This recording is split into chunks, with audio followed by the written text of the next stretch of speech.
আজ পর্যন্ত কোনদিন মুসলমানদের উৎসব শবে বরাত একটা হিন্দু মসজিদে দেখার জন্য আসলো না। মুসলমানদের উৎসব শবে কদর একটা হিন্দু কোনদিন চাওয়ার জন্য আসলো না। মুসলমানদের উৎসব রমজান মাসের রোজা একটা হিন্দু কোনদিন তোমার সাথে সমাজ করার জন্য রাখলো না। একটা হিন্দু কোনদিন তোমার ঈদের নামাজে আসলো না। একটা হিন্দু কোনদিন তোমার সাথে জুমার নামাজে অংশগ্রহণ করলো না, তোমাকে দেখার জন্য পর্যন্ত আসলো না। তার কারণ হলো হিন্দুরা মনে করে এটা মুসলমানের উৎসব, আর তুমি মুসলমান হইয়া হিন্দুর দুর্গা পূজায় কিভাবে গেলা?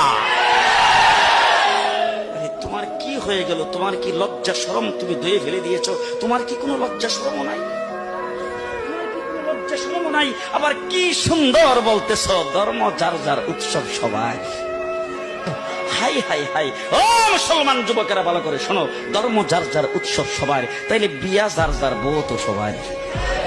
জি, বিয়ে যার যার বউ সবার, পুষ্কুনি যার যার মাস সবার, গাছ যার যার ফল সবার, ক্ষেত যার যার ফসল সবার, দোকান যার যার মাল সবার। এখন ঘুমাইছে কি কথা বলেন না কেন? তাহলে আমার দোকানের মাল যদি আমার হয়, আমার ক্ষেতের ফসল যদি আমার হয়, আমার গাছের ফল যদি আমার হয়, আমার গাছের নারিকেল যদি আমার হয়, আমি বিয়ে করলে বউ যদি আমার হয়, মুসলমান আমার পুষ্কুনির মাছ যদি আমার হয়, তাইলে